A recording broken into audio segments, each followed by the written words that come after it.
Guys, Halloween Hunters here, and I started building the engine yesterday. I did not film it just because it's kind of hard to film when you're by yourself. I don't have anything good to do a time lapse with, and yeah, I like listening to music when I'm building, so it's kind of hard to listen to music and film and then copyrights on YouTube and stuff. But I got all the pistons in yesterday, guys. So as you see, this may not be the prettiest looking engine, but it will definitely run. This is as clean as I could get the pistons, so they still have a little carbon buildup on them, but it's nothing crazy. It's really mild. They all have their rings and they're all put in order. As you see, I labeled each cylinder 1, 3. Some came off because of the oil, but and then they have their matching piston, 1, 1, 3 to 3. I put multiple arrows everywhere, even though they have arrows on them, to make sure we get them all going forward. So that's that side. Obviously, it's the same on the other side. I, put a towel over it to keep any dust out of this motor. Same thing over here. Everything is all the rods are lubricated and everything. I was actually able to do the bottom end because I had my rear main seals still from the engine that blew up, and those are still brand new. So used those rear mains and everything is good. It's all torqued to spec. Bolts have Loctite. Like I said, lubricated. Cylinder walls are oiled. Piston rings were oiled and staggered. So everything's done correctly. You got 2, 4, every piston's in the right spot. So this morning I woke up. Today's Monday, so Saturday and Sunday, O'Reilly's could not order parts from Felpro, the gasket company. So today I woke up super early, got to O'Reilly's as soon as they opened so that they could order them and have them here same day. So they will be here in about 40 minutes. They'll be at O'Reilly's. I got to go pick them up down the street. But here are our heads. The whole motor is going to be assembled today. Like I said, we have everything we need, just needed the gaskets. And we're gonna get this whole motor assembled, and then we are going to tape it off and paint it.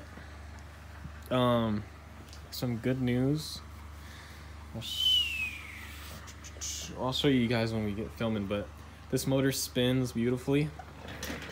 The first time, I never told you guys because we didn't film it, but first time we built this motor, we could not spin it with the crank like you're supposed to. You're supposed to be able to spin it with one hand with a wrench or using the fan or whatever. And I couldn't even spin it with a breaker bar. So that was a big problem. So we tore the motor apart. We loosened all the piston rods and tightened them all back exactly to spec, and still it was too tight.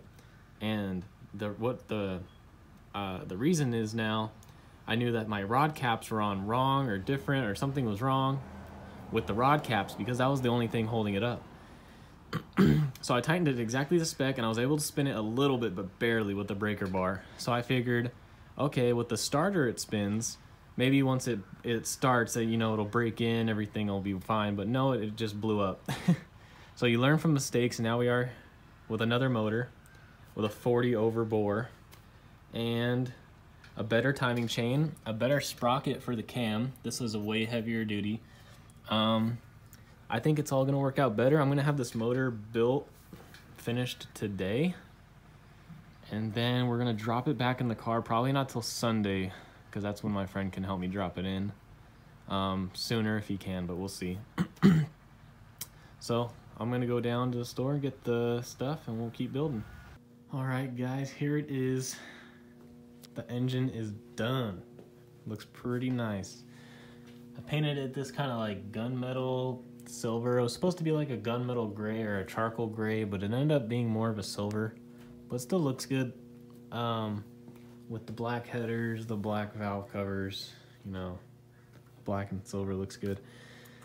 Spins beautifully, with no problems. So I can feel it's got really good compression. I can spin it with one hand with a wrench, unlike the last motor, and it is ready to be dropped. So tomorrow we're gonna drop it in. I'll try to film it and maybe try to do some kind of time lapse or something, but we should be able to drop the motor in and start it tomorrow. I want to start it while the lubrication inside the motor is fresh. Probably have to borrow a priming tool from my mechanic, see if he'll let me use that. Got to go to O'Reilly's in the morning and pick up oil, ATF, and coolant. And yeah, tomorrow around 3 o'clock, my friend's gonna come over. We're gonna drop this bad boy in and hook everything back up, all the wires, the hoses, put all the fluids in, and try to start it up. It should start up no problem this time. Even if the carb isn't dialed in perfectly, it should start up as long as I'm just gonna time it off cylinder 1, you know, top dead center, and go from there. It looks great. I really hope I can fit the motor in the engine bay with the headers on, because it's so much easier to put the headers on here. Plus I had to get the dipstick to fit through there. That wasn't easy, and we actually have a dipstick now, which is really nice. Last motor didn't have one because I broke both of them as I was trying to put them in, but I learned from my mistakes and really made a better motor. The only difference with this one is it doesn't have a cam, a performance cam, which kind of sucks because I wanted to have it cammed, since I was like, oh, I'm only going to build this motor once, let's cam it. So I threw a nice $300 something performance camshaft and blew up the motor, snapped that camshaft in like 6 pieces. So I was like, just in case the cam was the reason that it broke, because I didn't know why it broke at the time, I decided to buy just a stock camshaft, and now it's all put together. It spins great, and I know the problem was the rod caps, and now I kind of wish I cammed it, especially because this is a 40 over bore. So having a bored out engine and cammed, oh man, this thing would have been chugging. But it's fine. It's a 472. It's almost got 400 horsepower stock anyways, so. And plus it's a cruiser. It's not like I'm flying. So that is it for this little video. Tomorrow we are gonna drop this bad boy in. Just wanted to give you guys an update, let you know that I finished it. It took me only about 4.5, 5 hours out here, and it was very relaxing. Probably 6 hours total if you add the pistons from yesterday.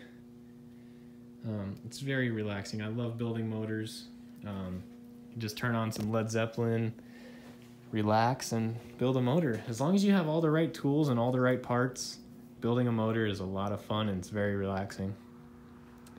It becomes a pain in the ass when you don't have the right tools and you're missing screws, and you don't have the right part, and then you think you have the right part and it's not fitting, and you try to jam stuff. Like, that's when it's a pain. But I know what I was doing. I've built this motor twice now. I will become the master of the 472, because I've taken like 3 of these apart now to every bolt, and I've built 2 of them, and all with the help of this magic book right here, 1970 Cadillac Shop Manual.